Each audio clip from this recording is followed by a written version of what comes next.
of a Grand Prix that could change the order of the World Championship. On a track where outright power and good aerodynamics are the name of the game, Williams-Renault drivers Alain Prost and Damon Hill have to be the favourites. Prost's unbroken run of pole positions is maintained in Canada with a time nearly a second faster than Ayrton Senna's 1992 record. But Senna unexpectedly leads the championship after 3 superb wins in a series which looks more and more as though either he or Prost will end up as number 1 for 1993. Ayrton is struggling in Montreal though, starting 8th in his McLaren Ford, his worst grid position since 107 races ago. 27 years ago, this man, popular New Zealander Bruce McLaren, started his first Grand Prix in his own car. Now, the great team he founded is headed by Ron Dennis, and if McLaren win today, they'll equal Ferrari's all-time record of 103 victories. But it looks unlikely. Jean Alesi and Gerhard Berger are driving V12 Ferraris that have been getting better and better after a long time in the doldrums, and they both start ahead of Senna. 5th and 6th on the grid, the team's best this year. But virtually all the teams in Montreal are shell-shocked by an edict from the race stewards that they're running illegal cars. Their active suspension and traction control systems, on which millions of pounds have been spent, are against the rules, it says. You can race here, but we're notifying the governing body. But whatever, it's the 5th Williams grid front row of the year and a record 7th consecutive pole for Prost. Followed by Benetton's best of the season too, 3rd and 4th. It's Ferrari's best too, 5th and 6th, and Martin Brundle's 7th in his Ligier. It's Senna's worst since Austria 1986. Marc Blundell is 10th for Ligier, Michael Andretti is down at 12th, Rubens Barrichello an excellent 14th for Jordan. Derek Warwick an unhappy 18th in his footwork, 2 places ahead of an equally unhappy Johnny Herbert. Luca Badoer starts 25th and last for Lola as his teammate Michele Alboreto failed to qualify. Michael Andretti being pushed into the pit lane from the starting grid. He wasn't able to get away, and that means to say that he's going to have to start from the pit lane, maybe in the spare car. I can't tell you because I can't see the pit lane, but he'll either get his own car going, but they have to do it very quickly indeed, because here they are coming up onto the grid, ready to start round 7 of the 16-race World Championship Series of 1993 on the Gilles Villeneuve circuit of Montreal in Canada. It's on a man-made island, and Prost is obviously the favourite because his pole position time was nearly a second faster than Ayrton Senna's pole position record time last year. Andretti can't get the second car going, and it looks as though the unfortunate American is a non-starter. Although I have no doubt that they will be working very hard on his car to try and get him away. Anyway, concentrate on the starting grid. Alain Prost to the right in pole position for the 7th time this year in 7 races. He's been in pole position for every one of them. The green at the back shows they're ready to go. Damon Hill on the left, and behind Alain Prost, the lights go to green. A beautiful start by the Ferrari, a very bad start by one of the Benettons. I think that was Damon Hill who got away first. He got a little bit wide on the exit to the right, but Damon made a beautiful start. Yes, indeed. So there is the Williams, followed by Prost, followed by the 2 Ferraris. Ayrton Senna is up into 5th position. It's Hill leading. Prost is in 2nd position. It is Berger 3rd, Alesi 4th. Ayrton Senna is in 5th position, and Martin Brundle is challenging for 6th place. He started 7th on the grid. He's got Schumacher in front of him, Patrese behind him. So Martin Brundle has already made up a place by passing Riccardo Patrese, and we're riding with the Benetton now of Michael Schumacher, or we were. And that's Martin Brundle's Ligier ahead. Martin loves this circuit. He nearly won the Canadian Grand Prix last year when he was driving for Benetton. And and Andretti is still in the pit lane as Senna comes right up alongside the Ferrari. Yes, Senna really charging, and made a terrific start. He has not got the line, but he's taking it side by side, but he's got the line for the left-hand bit, and Senna goes through into 4th place. Well, so much for the theory that Ayrton Senna might be taking it comparatively easily. He's charging, Hill leads, Prost second, Berger is in 3rd position, Ayrton Senna in the McLaren with the lightweight Ford engine is in 4th position. We're with him now, and that is the Ferrari of Gerhard Berger in front, and Alain Prost is trying to catch Damon Hill. There are no team orders, of course, in the Williams-Renault team, and if Damon Hill can stay ahead, he's got every right to do so. Prost will be trying to stop him. The Frenchman is in 2nd place in the World Championship and wants the points by getting ahead of Senna, who is now right on the rear wing of Gerhard Berger's Ferrari. Yes, and Senna obviously taking a charge in the opening lap to try and get as many places up as he can from his grid position, and he's already made an outstanding 4 places from 8th on the grid. He was in 5th place at the first corner, and he is charging. Look, he's holding the Ferrari for power. He's going to have a look. And Senna is going down the inside, and he's through. Senna into 3rd place. At the East hairpin, so he's only got the 2 Williams-Renaults in front of him now. Now he's going to have a job to catch them, particularly as Berger is carrying the McLaren Ford. Gerhard Berger in the Ferrari, which has been patiently worked on all season by John Barnard, Harvey Postlethwaite and the rest of the Ferrari people. They're much better. Alesi is ahead of Schumacher, who is just ahead of Patrese, who is just ahead of Martin Brundle as they go through, and they are now on their 3rd lap in this 69-lap Canadian Grand Prix. And here's a replay of Senna going through on the inside. He forces his way up alongside Gerhard Berger on the 1st gear, 30-mile-an-hour east hairpin, and they're accelerating away now around the rest of the lap. Yes, and I was a little bit surprised to see Gerhard Berger leave the door open and not make Senna go round the outside there. But they, of course, were teammates for several years, and it may be that Berger felt that this was an irresistible charge by Senna, as Damon Hill coolly leading. Prost has now played himself in, but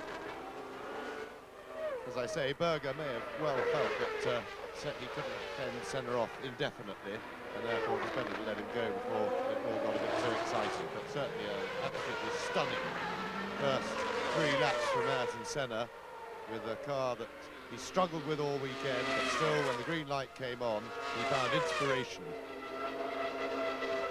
And this weird picture is looking back from 2 cameras on Damon Hill's car. You can see how the active suspension, which is being outlawed incidentally, works, and you can see how absolutely stable the chassis is, and you can see in the background Alain Prost's Williams, and as James says, Alain Prost has played himself in now. He's leading by they're ahead of Senna by some 2 seconds. And Hill, well, that half a second is academic, because Prost is basically in the slipstream of Damon Hill's Williams-Renault. They're on lap 4 with, behind them in 3rd position, of course, Ayrton Senna, the previous winner twice. And that's the fastest lap, 1 minute 25.3. That's 3 seconds outside the lap record, but very early in the race with a full fuel load. Yes, and Prost now has caught Damon Hill until he can get past. His pace will be controlled by Hill, but the interesting thing now is to see if Senna is closing that gap. It was 3.5 seconds between him and Prost when they last crossed the line. He seemed to have made some impression on the Williamses on his first lap past the Ferraris. And he's certainly pulling away from the 2 much revived Ferraris at a most impressive speed. Now, a replay here from on board Schumacher's car, attacking one of the Ferraris, probably Alesi, with Berger in front of him, and Schumacher makes it through under braking for the chicane. Well controlled out-braking manoeuvre. Lap 5, race order, of course, Damon Hill leading, Prost is second, Senna is in 3rd position, In fourth position, it's Gerhard Berger. Fifth behind him is Michael Schumacher, and you can see the German now sawing away, trying to get past the Ferrari in front of him. Then it is Jean Alesi, who is in sixth place. In seventh position, it is Riccardo Patrese. In eighth position, it's Martin Brundle, who's dropped a place therefore. In ninth position, it's Philippe Alliot going extremely well in the Larousse with the Lamborghini engine. And you watch Damon Hill. I say again, no team orders. Prost has got to fight his way past the Englishman, who has already led 3 Grand Prix this year, but it's not going to be easy. It's very difficult to pass here. And the Williamses are, in fact, pulling away from Senna at the moment. And it may well be that Senna will be cutting his pace now to try and look after his tyres, but I suspect he's going to have to race it out in the normal way. I think his plan of patience and caution, well, it still exists in that he's going to have to get the car to the finish, and it's a very hard circuit mechanically on cars here. A lot of strain on the transmission.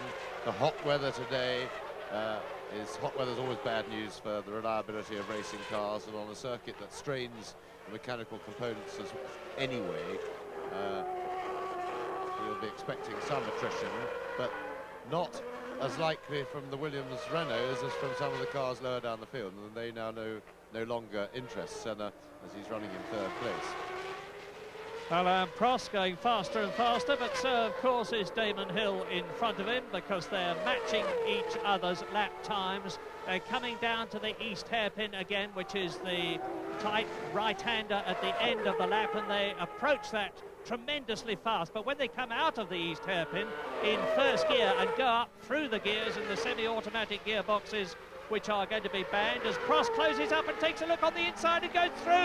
Alain Prost leads the Canadian Grand Prix on lap 6. He just dives inside Damon Hill, and now I have little doubt that he will pull away. Well, I think Damon left the door nicely open for him then. He gave him space. Prost was alongside going into the corner, and that may well be a tactical move for 2 reasons. Damon will try his best, here we see it again, but he sees Prost coming, he makes the space, and now he leaves him a car's width on the curb. And so Prost is through, and he won't be more gentlemanly invited to come through than that. And Damon Hill will find it easier to follow. He should be able to pick up his lap time following Prost. Whether he can stay with him or not is another matter, but he's certainly going to try.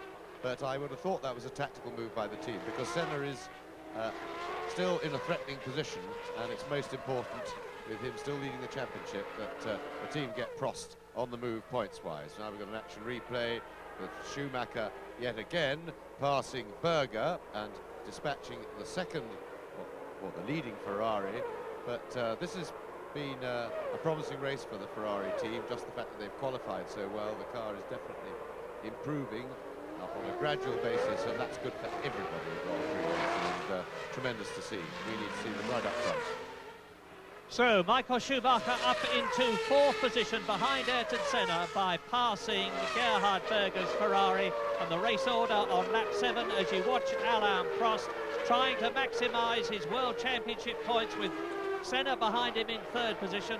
Katayama has already been into the pits and is about to be lapped by the race leader. Derek Warwick has been into the pits. Michael Andretti is back on the circuit, out of the pit lane, and you can see for yourself the gap between Prost first, Hill there in second position, Ayrton Senna in third place, as Prost comes up to go past the Tyrrell 019, not the new one, of Katayama.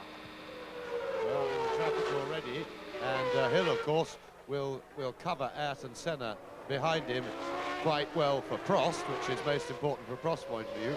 But Senna's got a problem now, because Schumacher, having worked his way through into fourth place, is much more of a threat to Senna than ever either of the Ferraris could have been. The Schumacher was split the two Williamses initially in qualifying, well, not in qualifying, but they split them in the warm-up this morning and the Schumacher and his Benetton have gone very well all weekend. So indeed did Riccardo Patrese in qualifying, but he was about a second away from Schumacher in the warm-up this morning.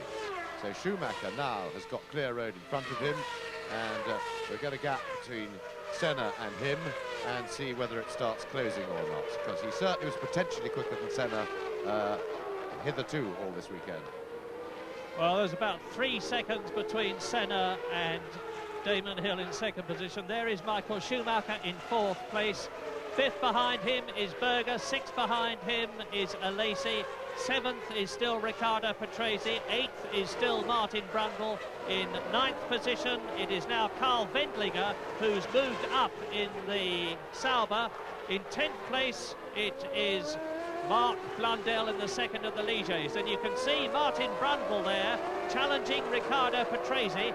So there is the Benetton, there is the Ligier, and as I said earlier on, this circuit suits Martin Brundle extremely well. He was up into second place last year in the Benetton, and he will be very anxious to get past Patrese for all sorts of reasons, not the least of which is that Patrese is driving the car that Martin Brundle regards as rightfully his. Although with the Ligier getting better and better now and having undoubtedly the most powerful engine, the Renault RS5, which they share with the Williams team, Martin Brundle can't be regretting things now. The car is getting better and better. So, Prost, Hill, Senna, and this Canadian Gilles Villeneuve circuit, surrounded by water, gives a better impression of Grand Prix cars at speed than almost any other. You can see how far now Ukio Katayama has dropped back, and you can see that Ayrton Senna is reeling in Damon Hill in second position. And I remind you that Senna is a double winner here in Canada. He's won 3 Grand Prix against expectations this year already, as has race leader Alain Prost. That between them in the championship there are only 5 points. And Senna will be more than anxious to do well here, because when the power circuits come after this, the real power circuits like Hockenheim and Silverstone, the extra horsepower of the Renault engine is going to pay off in comparison. And that's Alliot touring out of the race. So that is the first retirement. Philippe Alliot in the Larousse has finished in Canada for this year. He drove very well, started about halfway up the grid, but he's out of the race. So now there, number 2, Alain Prost. Clear track in front of him, clean air, that makes a big difference, but all the time, concentrate your attention on Ayrton Senna. He is the man, and he had a lot of trouble in practice.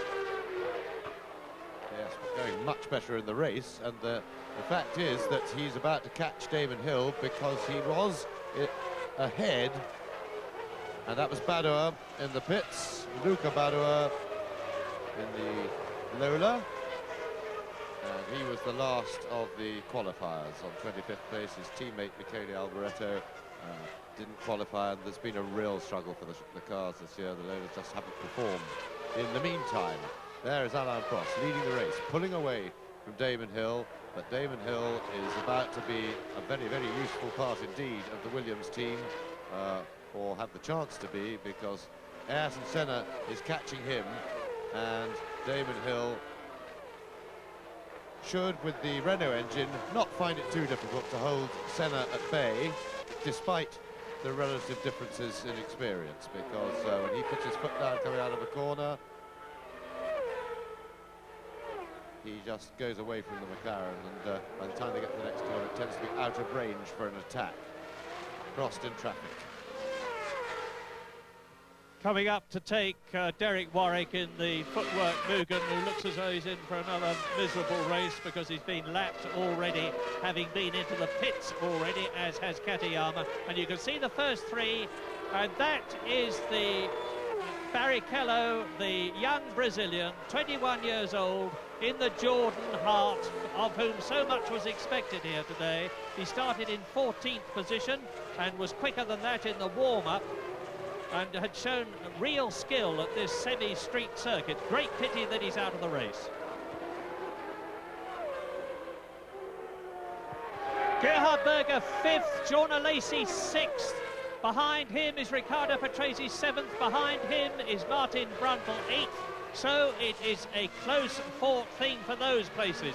The two Ferraris staving off the Benetton Ford of Riccardo Patrese, who's doing the same thing with Martin Brundle.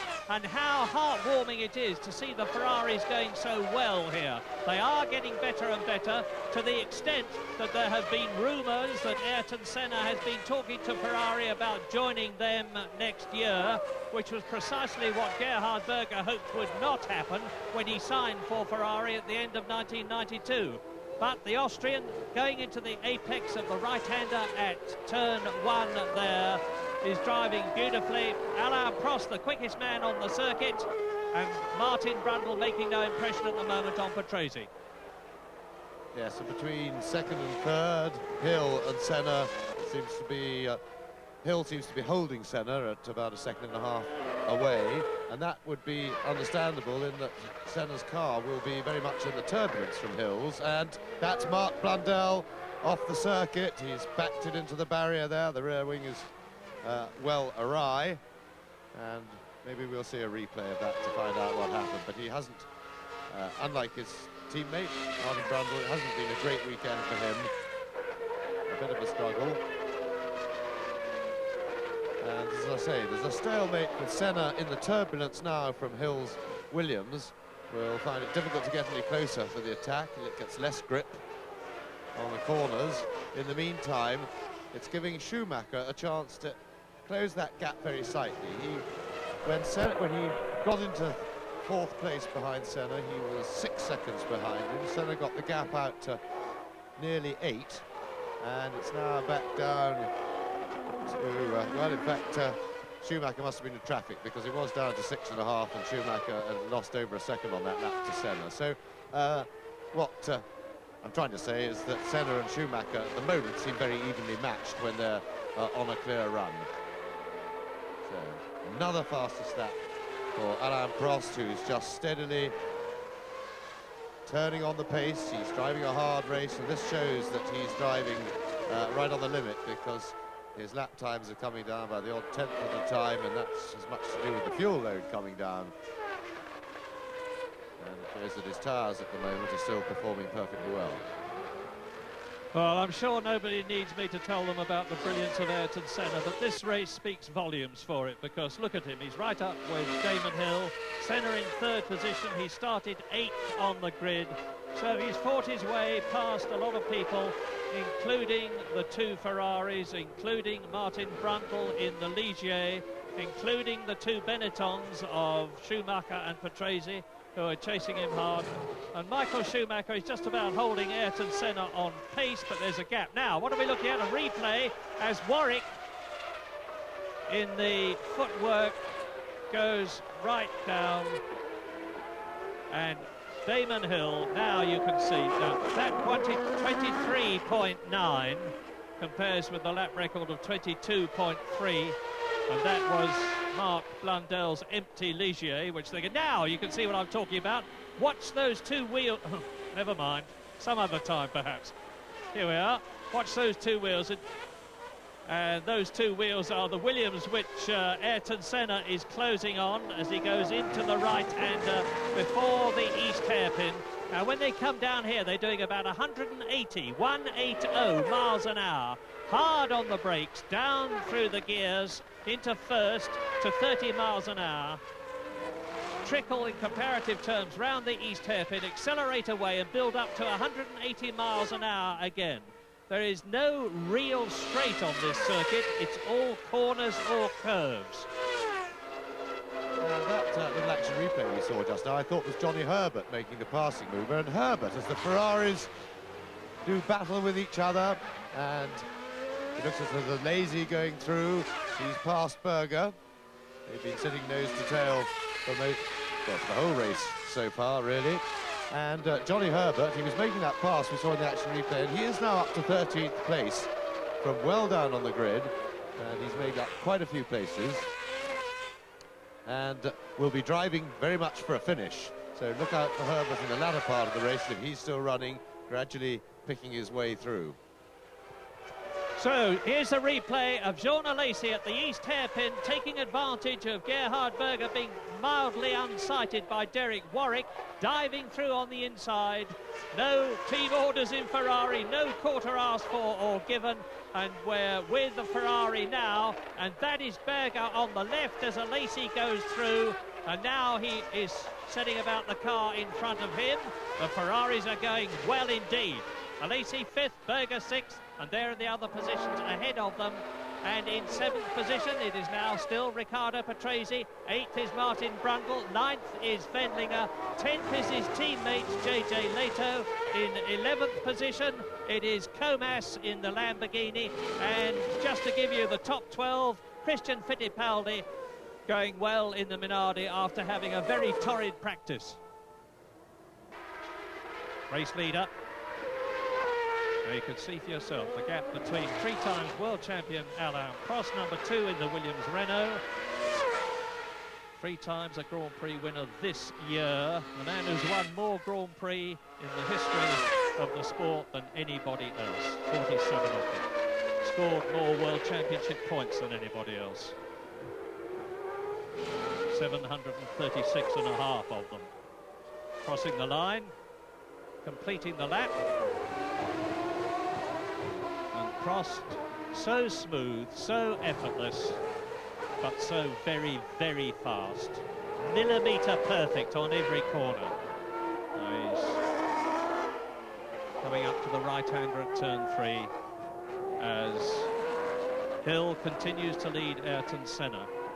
And if there are going to be tyre stops, I would expect them to start in about 8 laps' time. 69-lap race, I would expect them to be coming in from round about lap 30 onwards, but your guess is as good as mine. Yes, I would think they might, certainly in Senna's case, it could well come in earlier.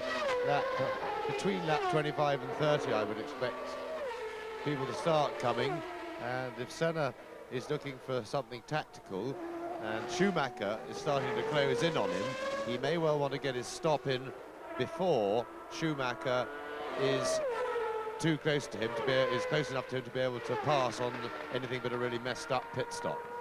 So that, i.e. when Schumacher makes his tyre change and goes out behind, he will be behind Senna, because Senna will then have had the advantage of running on fresh rubber. At the same time, he needs to be far enough ahead of the Ferraris so that he doesn't want to come out of the pits on fresh rubber, going very fast, and then have to fight his way past the Ferraris again, because they won't be as easy to pass this time, probably.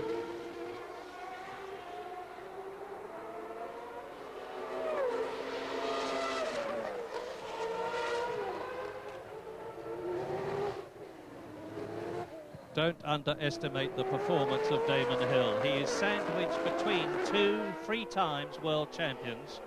This is, after all, only his 9th Grand Prix, 2 of which didn't count in the Brabham last year. And here are Berger, Patrese, Brundle and Wendlinger, Ferrari, Benetton, Ligier and Sauber. 4 different constructors. And Gerhard Berger is in that 6th position.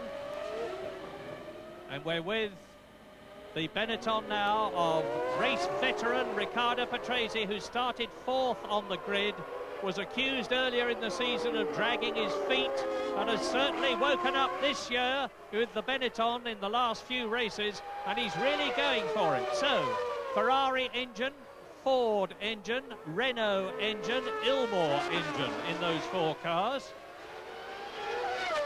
Yes, well, Senna is currently only 18 seconds in front of Alesi's Ferrari, and that isn't enough for comfort. Berger fending off, causing a little bit of a train here. And I wonder if Berger has got a bit of a handling problem that's slowed him down a bit. He didn't have a happy weekend after his good opening qualify. Brundle having a look down the inside of Patrese, and of course this matters a great deal to Martin Brundle, and what a good meeting he's been having here. Qualified extremely well, and just as last year, going very well in the race, driving with a good measure of control as well as a new turn of speed.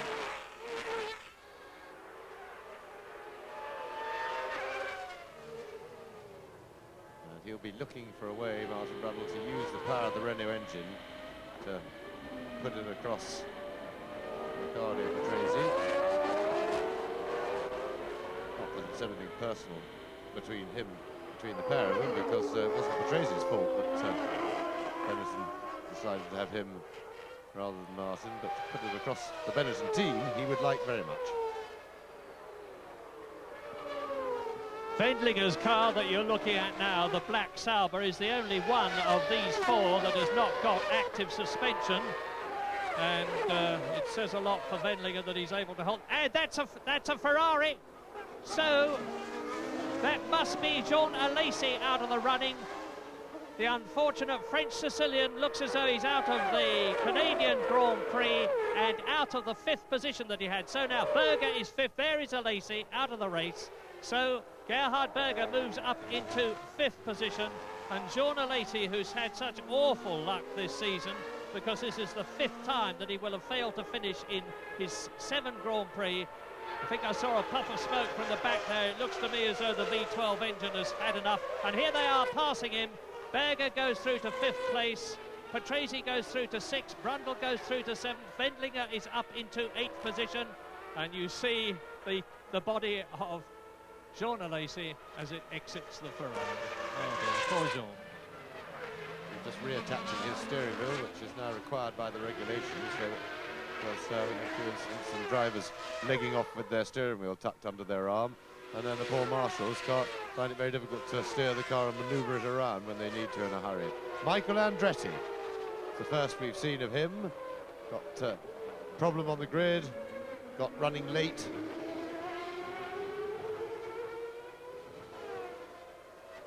Yes, lost probably a couple of laps at the beginning of the race. Let's hope that he at least is circulating quickly and at least able to enjoy himself and find a few cars to race with as he goes. Alain Prost now to 100th of a second, 1 second off Gerhard Berger's 1992 lap record. Prost just gone round in 1:23.3. Smoothly, calmly, he knows exactly what the position is, because thanks to the modern miracle of electronic communication, which is going to be banned also next year, he knows from his pit radio exactly what the score is, and he's coming up now to catch and to lap Michael Andretti, who got out so late. What a dreadful Grand Prix introduction poor Michael has had. 4 failures to finish. He's only finished twice. He's only scored 2 points in World Championship racing, in contrast to his rival Nigel Mansell, who's done so well in Indy racing. Well, he could do his team leader a bit of a favour here, because he's got Prost coming up on his tail, and it might just be that he can get it round quickly enough to hold Prost up for a couple of laps. He would very much like to get past the Minardi first. He'll find it a lot easier to hold Prost up from that situation. But I'm sure the McLaren team will have seen this possibility and communicated it to him on the radio. It's the Minardi of Fabrizio Barbazza, who created a bit of a sensation in the pit lane by landing one of the largest pike fish in the history of humanity in Canada when he was fishing yesterday.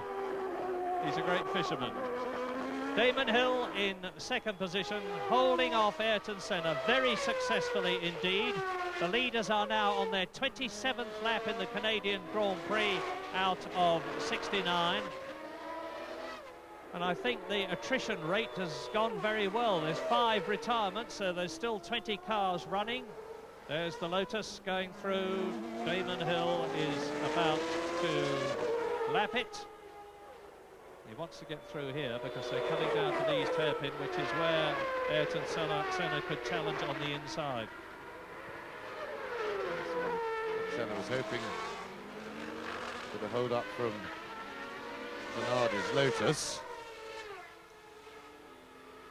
but no such luck for him, because Zanardi was coming for some criticism this year of his handling of the traffic and his manners in traffic, but seems to have calmed down a bit then, and certainly he was exemplary in the in the way he let Damon Hill through. But Senna can now afford to tyre stop. He's got 30 seconds on Berger's Ferrari, and so if he got a good pit stop done, only Schumacher would pass him, and Schumacher would then have to stop. And so if he feels he's giving time away behind Damon Hill, it might be clever of Senna to go sooner rather than later if he's going to stop for tyres. On the other hand, he's never really been closer than a second and a half to Damon Hill, and that's as close as you'd want to get if you were really looking after your tyres and not wanting to get into the airstream. I mean, he's closed up a bit when there's been traffic, but I'm trying to surmise what Senna's tactics are. And Schumacher is closing in at about half a second a lap. The gap is the smallest it's yet been, down to 4.5 seconds. And the problem is that there's nothing Senna can do about it, because he can't pass Hill. That's not really a practical option. He just hasn't got the power. And Schumacher's catching him, and yet he's being held up effectively by Hill, although he's not right on Hill's tail. He's still being dictated to by him. So if he is going to stop for tyres, he's got to go soon, in my opinion, and his right front looks a little bit grainy, but that's not the best shot there. But I was looking at that a few laps ago, and it was also like that about 3 or 4 laps ago. So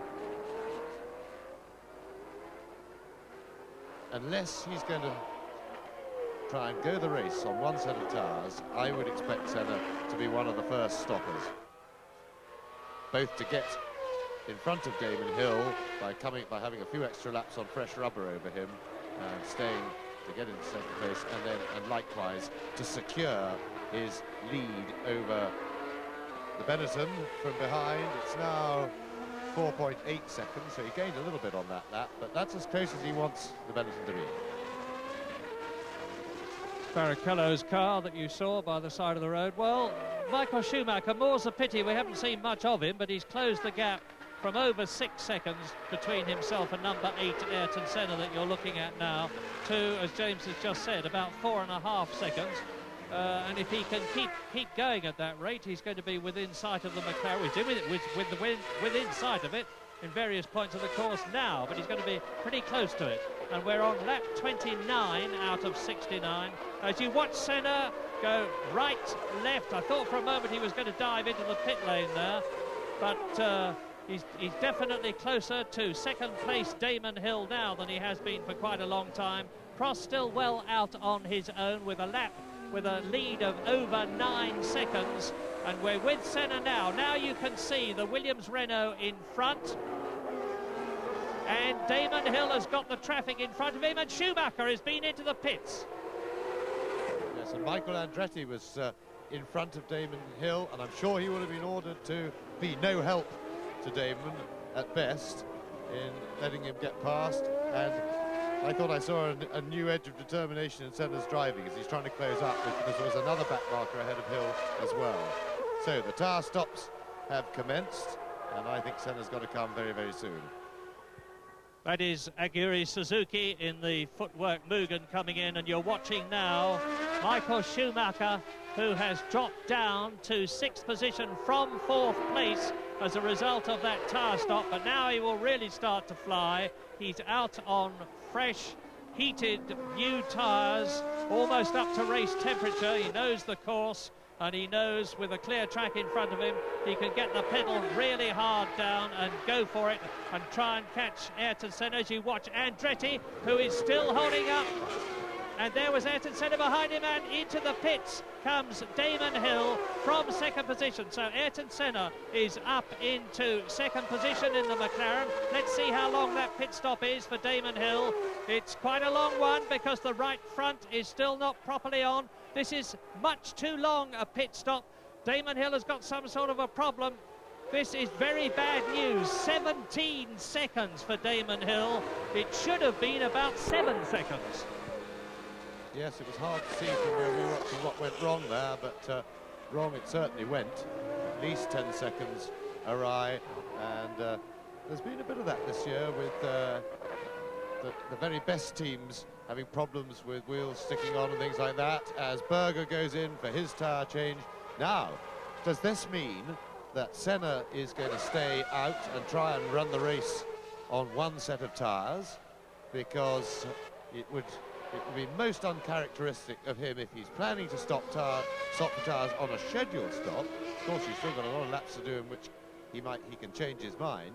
But if he was planning a definite scheduled stop to let the Schumacher and Hill get the jump on him, his immediately surrounding rivals, I would have thought was out of character. So I now have to think that he's going to try and do the race, but no, getting everything wrong today, Murray. I am, and he's in. It's a good stop. It's an exceptional stop by McLaren. And Senna is away, and that should have him in second place. Well, now the question is Alain Prost, because Ayrton Senna is still second. Is Alain Prost going to make a pit stop? If he is, it'll need to be better than Damon Hill's was, because Damon Hill took 17 seconds, Berger took a whisker over 5, Ayrton Senna took 5.5, so that means to say that Damon Hill lost 10 seconds to two of his chief rivals, and that's Martin Brundle into the pits in the Ligier. And Martin Brundle, you will recall, was in 8th position. We're going to have to let the race settle down a bit now, because it's always very confusing after tyre stops. Martin Brundle in on lap 32 as race leader Alain Prost. Now, is he going in? No, he is not. He keeps going for another lap. Now, we'll see what the gap is between Alain Prost, race leader on lap 33 out of 69, and Ayrton Senna in the McLaren Honda, who is in 2nd position. It was interesting watching Hill's pit stop, and I would suspect there was some sort of breakdown of communication between him and the team then, because the team didn't appear to be ready with all the tyre warmers off. When Hill came in, it seemed that they were still taking the tyre warmer off the right front tyre, or one of the front tyres, and Jordan coming in, Boutsen, and it would maybe Hill took him by surprise, or they didn't hear him on the radio properly.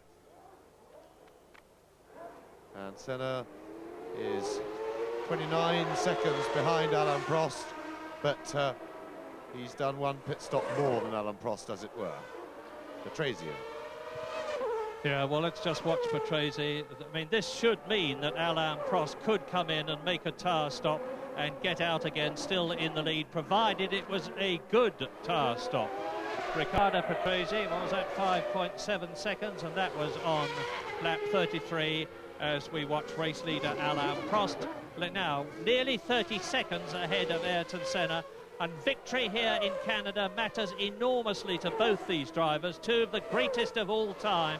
People who live and are watching motor racing at Grand Prix level these days are very lucky, because Prost and Senna are undoubtedly two of the greatest that have ever lived, and we're able to see them racing against each other time after time, as they are doing now.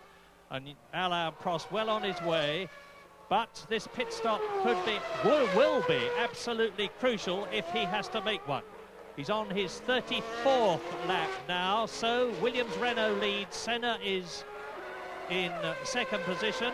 In 3rd place, it is Michael Schumacher. 4th is Damon Hill, and that is Christian Fittipaldi, who is in front of and holding up Alain Prost unwittingly. He'll see Prost in his mirrors, and he moves over, and Prost hurtles through, hard on the brakes. Now we'll know fairly soon if Prost is going to come in this lap.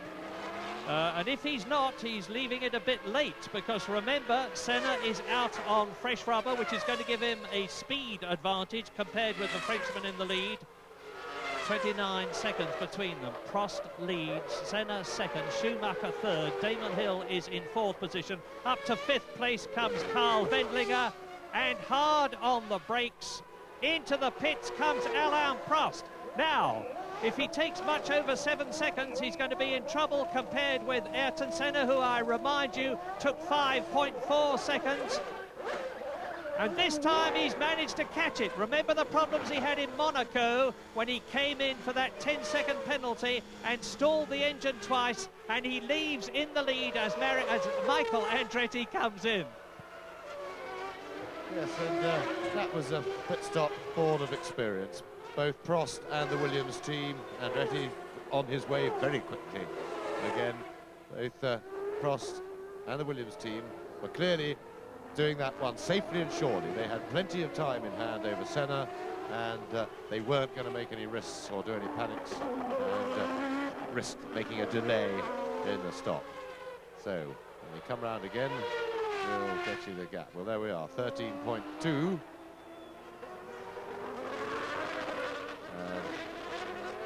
Senna, I don't think has any realistic hope of being able to give chase to Prost if he has no problems.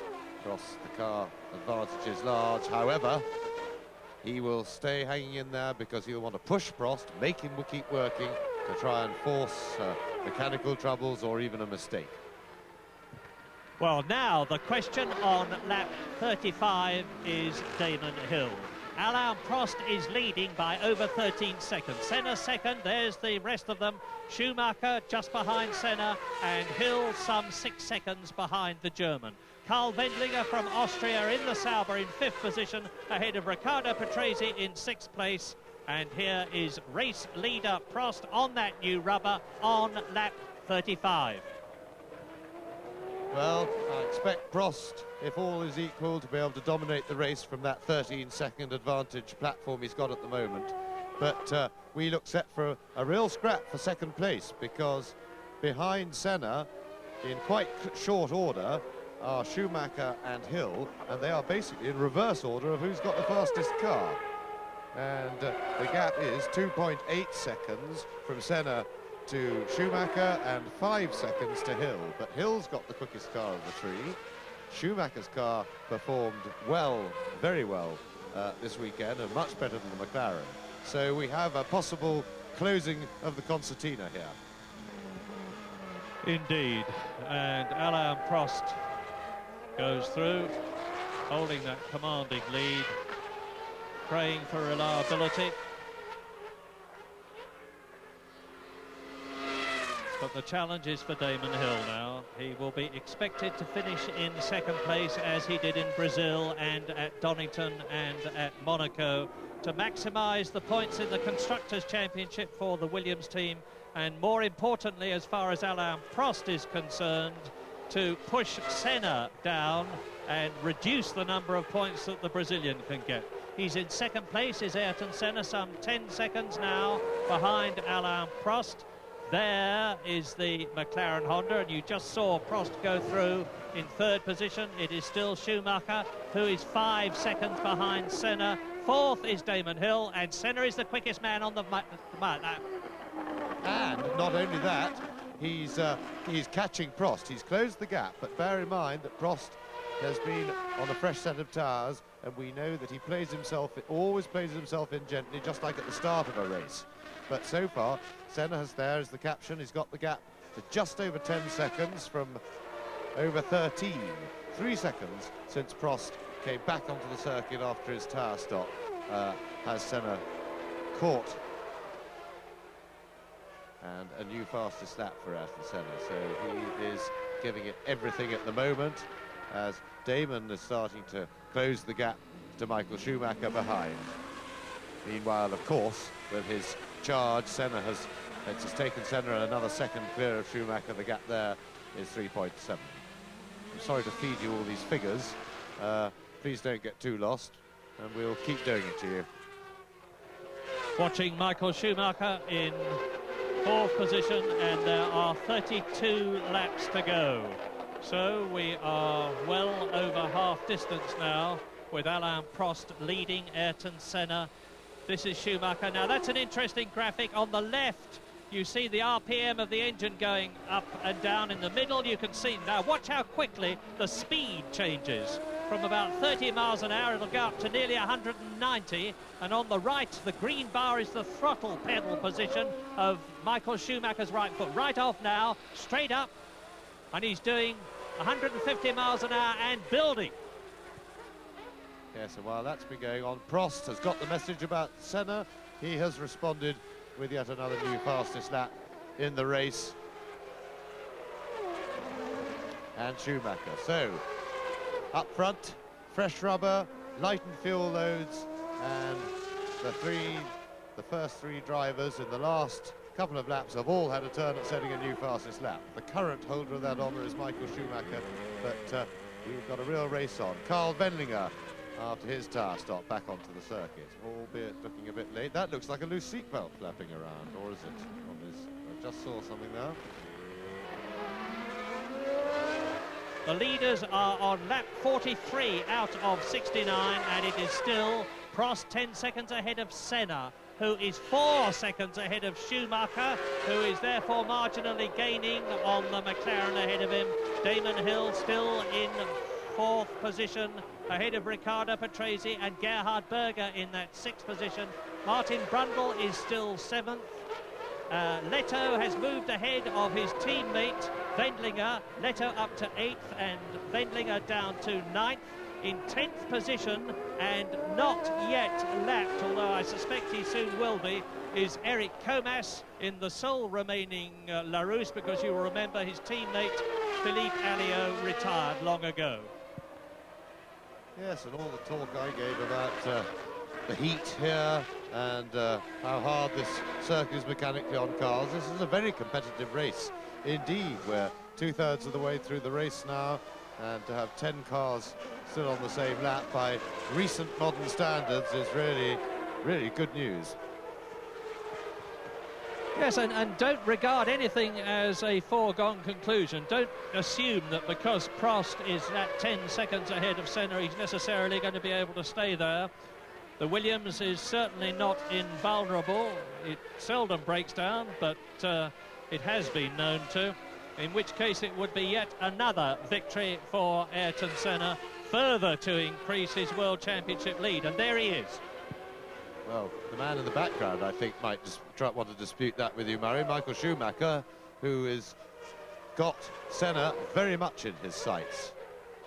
But getting past Ayrton Senna is even more difficult than catching him.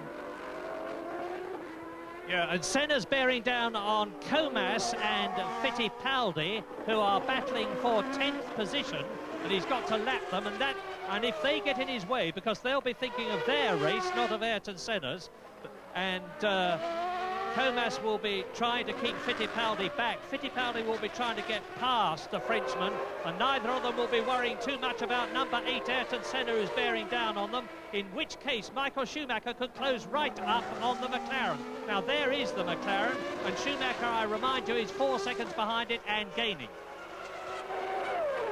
Yes, I think Senna is so aware in the cockpit, I wouldn't be at all surprised if he'd clocked the fact that they're running. His fellow Brazilian Christian Fittipaldi, he's quite capable of calling the McLaren pit on his radio, saying, get down to the Minardi pit and tell him to warn Christian I'm coming. And he really does think of everything. Now, Christian Fittipaldi is certainly being very busy in his race. And Senna goes through. And Martin Brundle is up into 6th position because Riccardo Patrese has gone missing. And just to underline what James was saying about Senna, and there is Patrese touring. Look at his left front wing. Somebody's trodden on it. And right front wing, I'm sorry, it's missing, and the left one looks a bit deformed too. So Riccardo Patrese is somewhat short of downforce in the front, to put it mildly, and they'll be putting a new nose on. He will have reported by radio what the problem was, but that's destroyed the Italians' chances of finishing in the first 6, I suspect.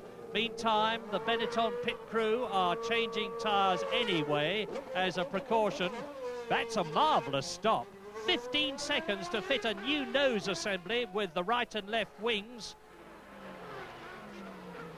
As the McLaren goes through of Ayrton Senna, he's taken Comas now, he's taken Fittipaldi. Now he's got, there was Schumacher in the background. There he is, Now, if Schumacher can get past Fittipaldi and Comas quicker and more cleanly than Ayrton Senna was able to, he'll be right with the McLaren, which is in second place. We're on lap 46 out of 69.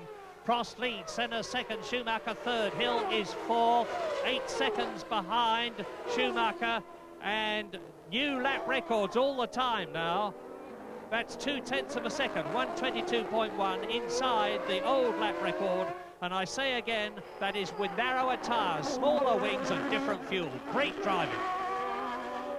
And Prost is only inching away, but inexorably doing so from Senna. The gap is now up to 11 seconds. And the fastest lap. You can hear the misfire on the traction control there of Senna's car. It works by the sensors to tell when the wheels start to spin, and it goes into the electrics of the engine and cuts the cylinder. Schumacher is progressing, but he's got traffic to get past. Now, Comas has got a pretty good engine in the Larousse and is not an easy man to pass, especially because he's busy racing. Senna powering the McLaren around the hairpin, and he's got past Fittipaldi, I saw in the background there, but he's still got Comas, and it took Senna a while to get past Comas. There's Alain Prost, the leader. And Prost having to work very hard. He's having to race at full stretch to maintain his lead, or rather to extend his lead, but even then at full stretch by very small amounts, and traffic ahead of him. Notably Thierry Boutsen in the Jordan, who is in 15th place, chasing Derek Warwick, who is in 14th position. Prost goes through and takes Thierry Boutsen. I remember that's that very corner where the Belgian retired in a previous Canadian Grand Prix. And Prost is now doing what Senna is so famous for, threading his way through the traffic with great expertise. Senna does it by dominating and frightening the life out of the people who he's about to pass, and Prost has just gone through there. You were with him. Yes, it is greatly helped when you've got probably 100 horsepower or something like that on the cars that he's actually passing, some of the less well-powered cars in the field, and that makes life very easy. Prost always takes a conservative approach to his lapping, and quite rightly so. But that's Andrea De Cesaris, the Tyrrell out again. The Italian in the Tyrrell 019, and that's his 6th retirement of 1993 in 7 races. As Michael Schumacher, you see the gap he's created now between Comas and Fittipaldi, and that is Damon Hill in 4th position. Now he's got the Fittipaldi oblique Comas problem, but he's got more power to get past them than Michael Schumacher had. He will be hoping that he gets them on the right part of the circuit. We're on lap 49 and no change at the front. Prost leads, Senna second, Schumacher third, Hill is 4th. Up to 5th place has come Gerhard Berger in the Ferrari. So in the points still in 6th place is Martin Brundle, 7th is JJ Leto, 9th is in 8th position is in Wendlinger, and in 9th position Comas, followed by Fittipaldi, and that is De Cesaris. Yes, and certainly your reference, Murray, to Prost threading his way well through the traffic is an important one, because he doesn't like doing that, but he's having to do it here because the traffic has brought his lead down to under 10 seconds again, although, of course, it's borrowed time for Ayrton Senna, the closing of that gap, because, of course, there's 3 cars at least that he's got a lap that Prost has already lapped, so, and he will inevitably lose some time. But for the moment, he is closer, and he's holding Schumacher at around 4 seconds, but and it's really now at the moment there seems to be a lot of cars on this area of the circuit where the leaders are at the moment, and they're getting through all this traffic, so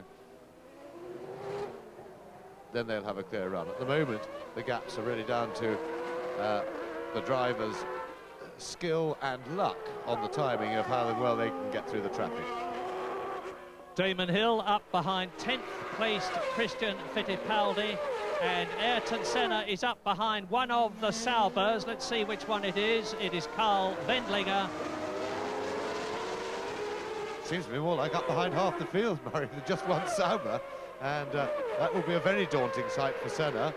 But he'll want to really use his brilliance here to get through it quickly in order, and he got well blocked there, but in order to move through and try. Derek Warwick did, in fact, give him a bit of a chop, and again, and Derek Warwick is racing hard, and for a driver of his experience, he really ought to know better. He should have seen him coming, even though he's busy in traffic. Still, Senna is through, and Warwick made error there on the exit of the corner as a result of all that. So he actually hurt his own cause as well as Senna's.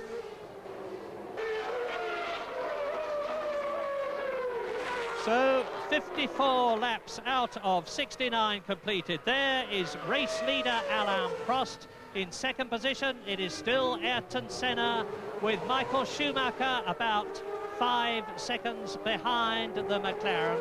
In fourth position, it is Damon Hill. In fifth position, it is Gerhard Berger. And still sixth, and scoring a point if he stays there, is Martin Brundle in the Ligier. Prost, Senna. Lap 55.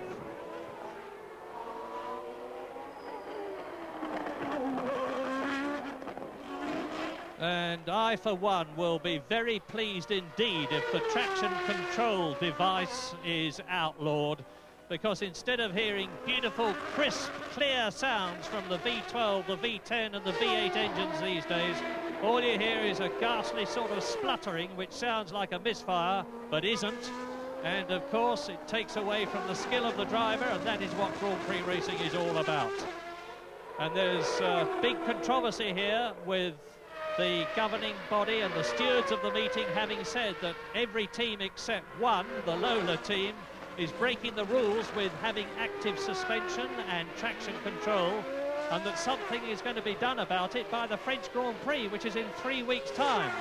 Well, there's millions and millions of pounds being spent on developing those devices. The teams don't like it, the teams will object, and sadly it looks as though Formula One is going to be in a state of political disarray if that situation continues. But meantime, the fully everything Benetton, it's got active suspension, it's got traction control, and Riccardo Patrese coming into the pit lane again very slowly with no sign of driving urgency, and it looks as though he may well be out of the race. Riccardo Patrese to join the others. That's Luca Badoer and Barrichello, Alio, Mark Blundell, Jean Lacey, Andrea De Cesaris. Now Riccardo Patrese.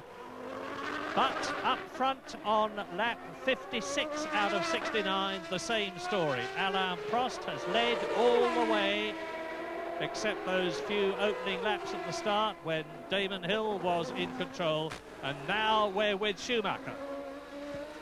Yes, and that's a readout of all his performance, but in the meantime he's closer to Senna. He was 4.3 seconds behind him when they last time we had a gap on it. That looks like rather less than 4.3 seconds to me. And Schumacher, and there's clear traffic ahead. This is at the moment an out-and-out race between the two without traffic.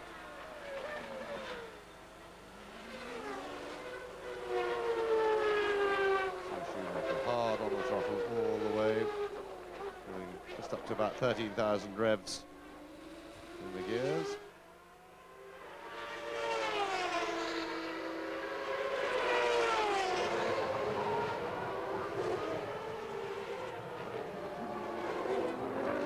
And yes, the gap is under 4.3 seconds. It's down to 3 seconds, and a new fastest lap in the race for Michael Schumacher, and he really has driven a tremendous race since the tyre stops seem to inject a whole load of life into this race. And there we see it, 1:21.682 for Schumacher, well under the old lap record. And at last we've got a really competitive motor race on our hands. 7/10 of a second under the old lap record, notwithstanding the lower downforce, narrower tyres and not so strong fuel. And Michael Schumacher, the man that could do it. What an incredible young man he is. After all, he's only 24, and this is only his second full season of Grand Prix racing. And in that short time, he's already had 4 second places. A potential world champion if ever I saw one. And he's really flying now.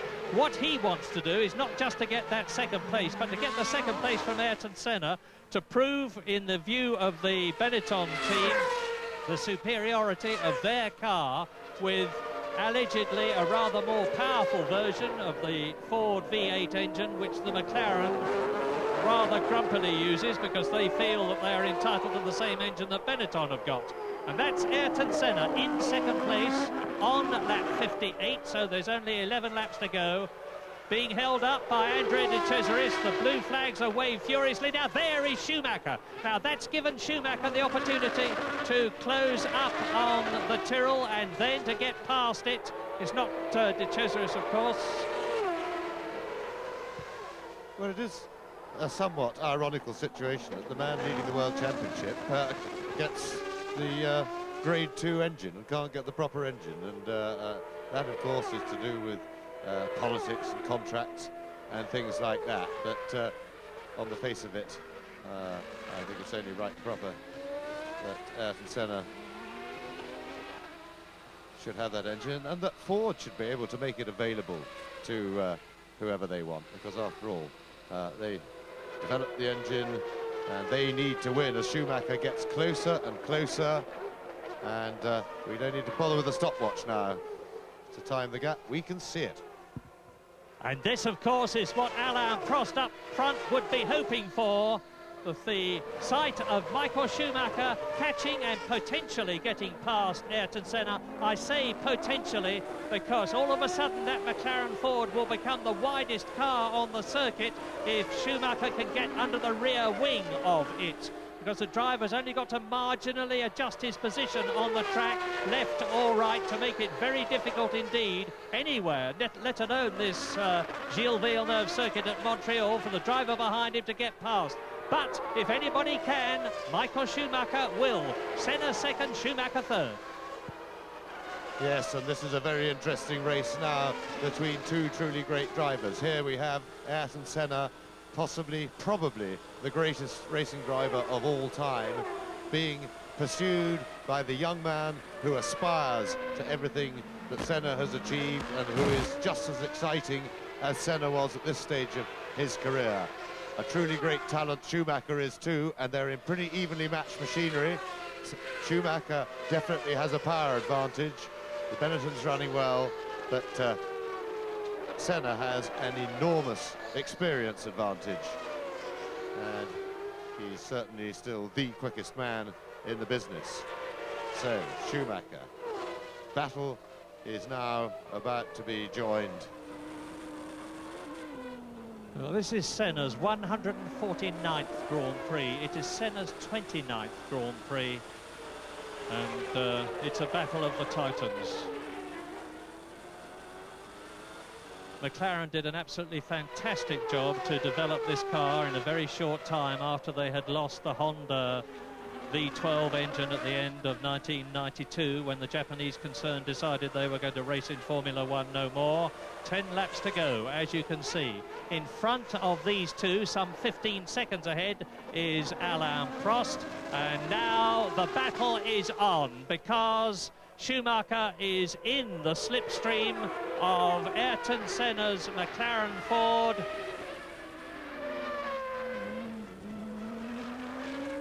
Now it's up to turn 2, one of the slower corners on the course. Turn 1, sorry, 40 miles an hour. When they brake hard for that, and they'll do that after they've gone through the right, left at the end of the lap, and this is the end of the 60th lap for these two drivers. Alain Prost, of course, well on his way potentially to win for the 48th time in his supreme career. Now, watch the way Schumacher handles his car. Watch the angle of the front wheels. Watch the twisting and turning of the steering wheel. He's got a semi-automatic transmission, of course, so he never has to take his hands off the wheel. They're both on comparatively fresh tyres. They stopped some laps ago, but there's plenty of life left in their tyres. They've both got the same type of engine. They've both got active suspension. They've both got traction control, so it's down to the drivers. And Senna knows what the score is. He can see Schumacher in his rear mirrors. And there it is, 180 miles an hour. And backs off. What's the revs rising? 13,000, over 13,000 from the V8 engine behind him.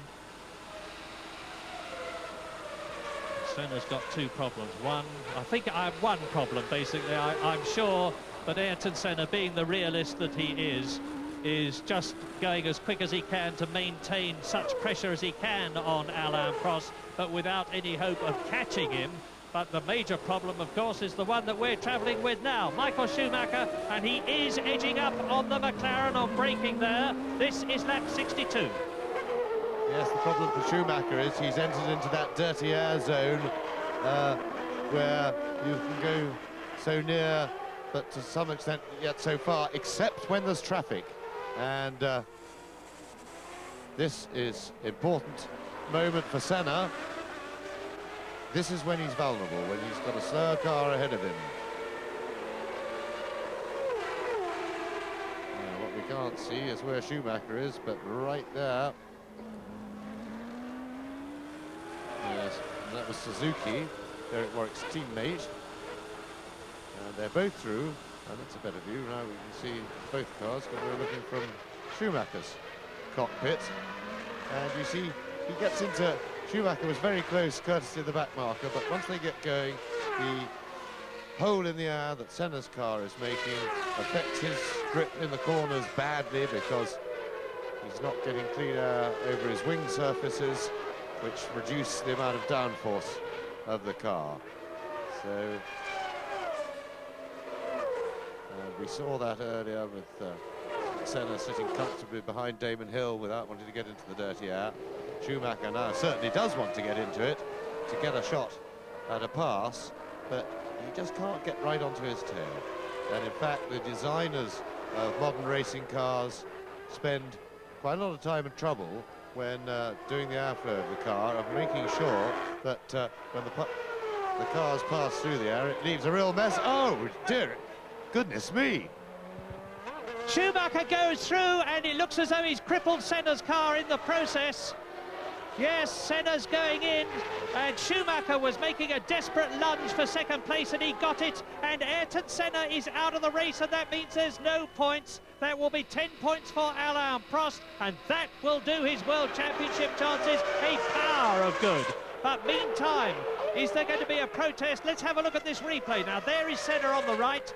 Schumacher gets right up alongside him, and it looked to me as though Senna's left rear wheel just touched Ayrton Senna's right rear as they went through.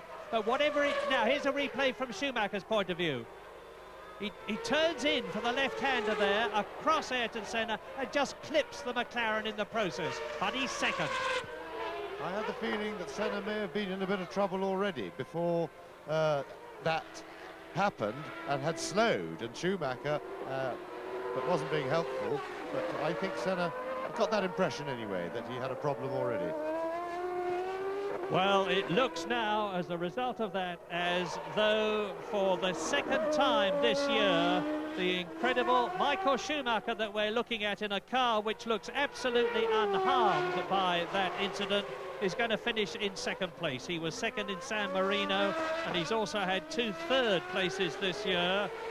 He's going to get, if he finishes where he is, as he passes Senna's car again, he will get 6 points for his second place, which added to the 14 he already has. Well, I don't think it'll change the position between him and Damon Hill. Damon Hill is now up into 3rd position. So Prost leads. We're on lap 64 now. Just 65, 66, 67, 68, and lap 69 to go. Replay again. You have a look. Well, Senna really did seem to have slowed right up, as James said.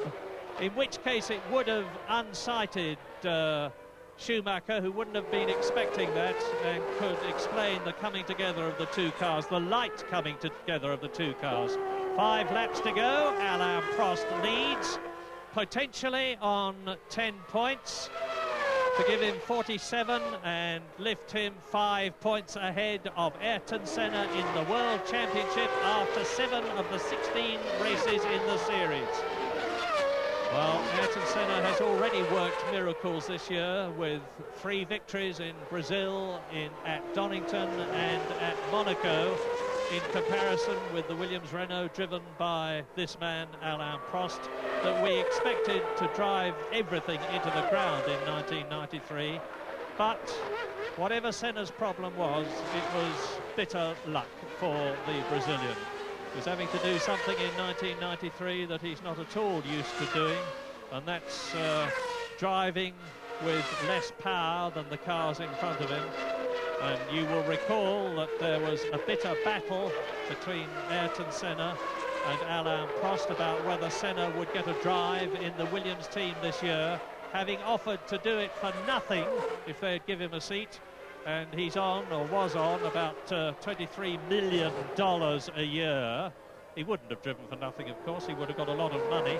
But that's an indication of how much the Brazilian wanted to drive a Williams-Renault. And you can see the reason now. That's it. Alain Prost.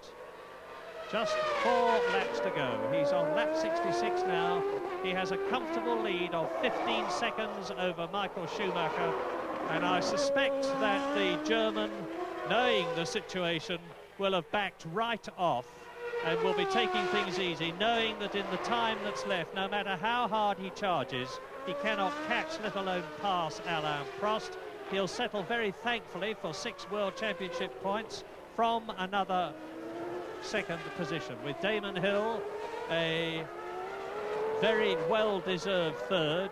There he is, coming up to pass Karl Wendlinger's Sauber, which is in 6th position. Sorry, in 6th position now. So the Sauber is in the points again. There's Derek Warwick.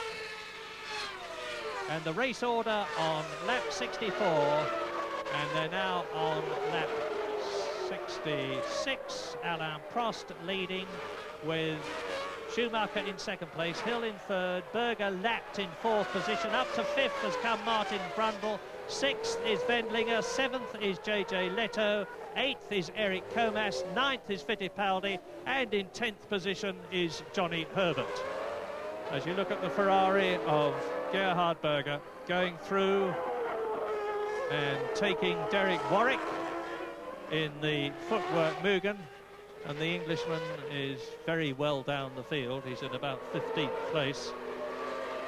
For a team that has spent a lot of money this year and are continuing to spend a lot of money, footwork, because amongst other things, they're about to use on a purchased basis the McLaren active suspension, just as it's been banned.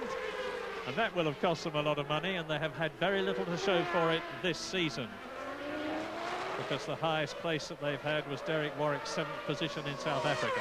However, Alain Prost now,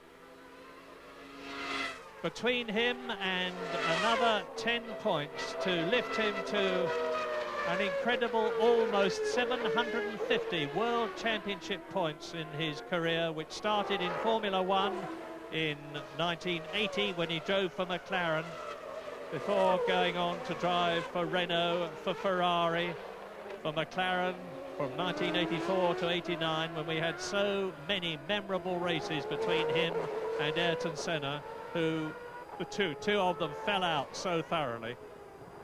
And now for the Williams-Renault team, Alain Prost out of racing in 1992, having been fired by Ferrari in 1991, spent the whole of 1992 using all his political skill to make sure that he got a drive in the best possible car, and my goodness, he's done it.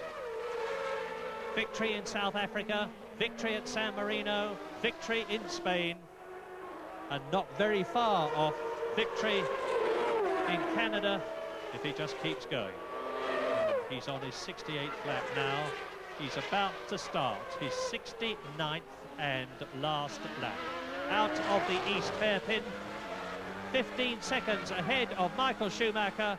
Soon, when you see him go across the grid, he will be on his last lap. Yes, this has been a very good race by Prost. He's done everything right. Well, he made a relatively poor start. In fact, I think it's fair to say Damon Hill made an excellent one.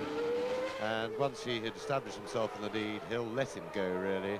And he paid himself in, usually. And then he drove with tremendously consistent speed, which is Prost's real hallmark of his quality driving. The fact that he can be flat out and lap time and again within a tenth, and he was just chipping away at fastest lap all the way as his fuel load came down. And it's been an untroubled race, and none of the tactical stuff that's tripped him up earlier this year has come into play, and he's really driven very well indeed today. Tremendous challenge by Senna to go from 8th on the grid to 4th after a couple of laps. The way he just bullied his way past the two Ferraris was sensational Donington-style stuff, and he got himself forced his way into 2nd place, and then he will feel that was really cruel luck. It looked to me like a mechanical problem had already occurred on his car, that he had slowed when Schumacher inadvertently clipped him. I don't think that was the reason for his retirement, and that's twice this season that Senna has been robbed by mechanicals when in a pretty safe 2nd place before a race, and he will rue that very much. It happened in Imola as well. So Prost comes in to take an excellent victory.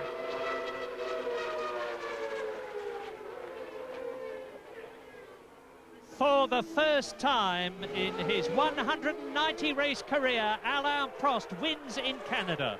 It's his 4th win of the year, and it puts him back into the lead of the World Championship of 1993 after an absolutely immaculate drive. Michael Schumacher finishing in 2nd place, coming across the line out of the left-hander. Now we wait for Damon Hill to make it 14 points for the Williams team in the Constructors' Championship, further to increase their lead over McLaren. But it's been Alain Prost's race, and here is Damon Hill in the 2nd Williams Renault. Prost the winner, Schumacher in 2nd place, Williams wins, Benetton 2nd, Renault engine wins, Ford engine 2nd, Williams 3rd, Renault engine 3rd, that's Damon Hill. And behind Damon Hill, those are the only 3 men to go the full distance in Canada, 69 laps. Gerhard Berger is already home in 4th position. In 5th position to get 2 more points for Ligier, Martin Brundle, which will have done his morale a power of good. A point for the Sauber team from Karl Wendlinger for finishing in 7th place. In 6th place, I'm sorry, in 7th position, it's JJ Leto. In 8th position, it is Eric Comas. And in 9th position, it's Christian Fittipaldi, the young Brazilian in the Minardi. And Alain Prost, the man of the day. The car was working very well, but I must say that it was more difficult than I thought during the last 2 days. In fact, today, I don't know why exactly, but the Benetton and also the McLaren were much closer than I thought. So it was good because the car was working perfectly, but I had to push very hard during the whole race because Michael was pushing Ayrton very hard at the end, so I had to keep the gap. It was not so easy. Also, it's a very difficult track, I mean physically, because you have to brake very hard, very often, and after a few laps, you don't feel your right foot very well, you know, so it's very difficult. Also, I had to overtake a lot of cars. I mean, normal circumstances, you know, but I'm quite happy, and the team has done a very good job. It's the first time we race with the power throttle, and we won the race. I'm quite pleased. Before the race, Alan, you told me this was your 2nd French Grand Prix. The next one, of course, in 3 weeks is the real French Grand Prix. You must be looking forward to that. Yeah, it was half French, this one, but yeah, the next one for sure is going to be very important. I would like to win it because I always find extra motivation in France, and it would be good also if I win for the championship. Before the start, I really was thinking to be on the podium, maybe I was thinking as well a bit further than I was about second place, because the car worked fairly well in the warm-up, and I knew we have made the possibility to overtake one of the Williams, especially at the start. But as you saw in the start, it didn't work very well. I had a problem with my traction control. I nearly stalled the engine. I did it twice, and I was lucky to start the race. After I started then, I think I was in 11th or 12th position, something like this, and I came back to second position. And to come back to second position from this position is something like a victory, and I have to say the team has done a good performance, has done a good job. Like in Monaco we were a bit unlucky, but here we finished the race in a good position. That's fantastic. You were having a tremendous battle with Senna, and you also looked as if you were enjoying it. Yes, I did enjoy. I always enjoyed fighting, especially with Senna.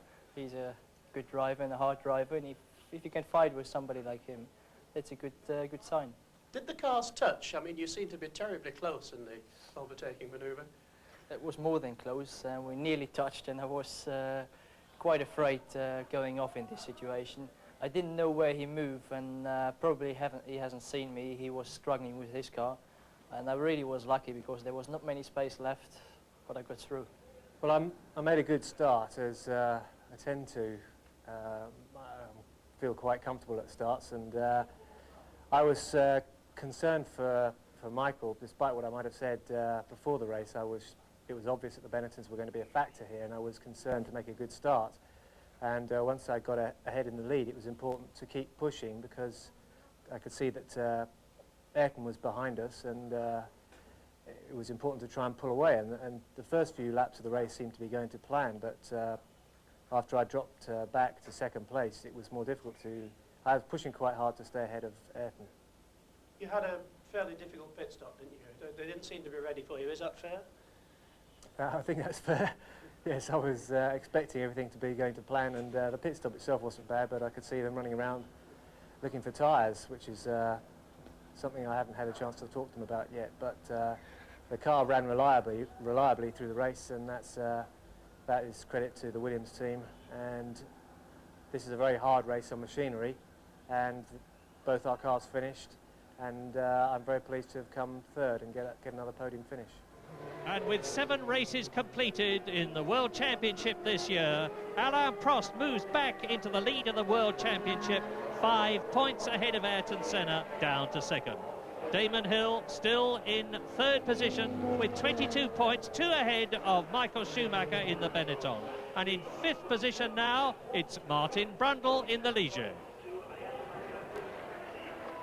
Williams were well ahead in the Constructors' Championship before Canada. Now they're 25 points ahead of McLaren, and McLaren in their turn are 19 points ahead of Benetton, who are 12 points ahead of Ligier in 4th place. In 3 weeks' time, it's the French Grand Prix at Magny-Cours. That is Alain Prost's home circuit. Is he going to make it 5 wins of the year there? Watch the whole race.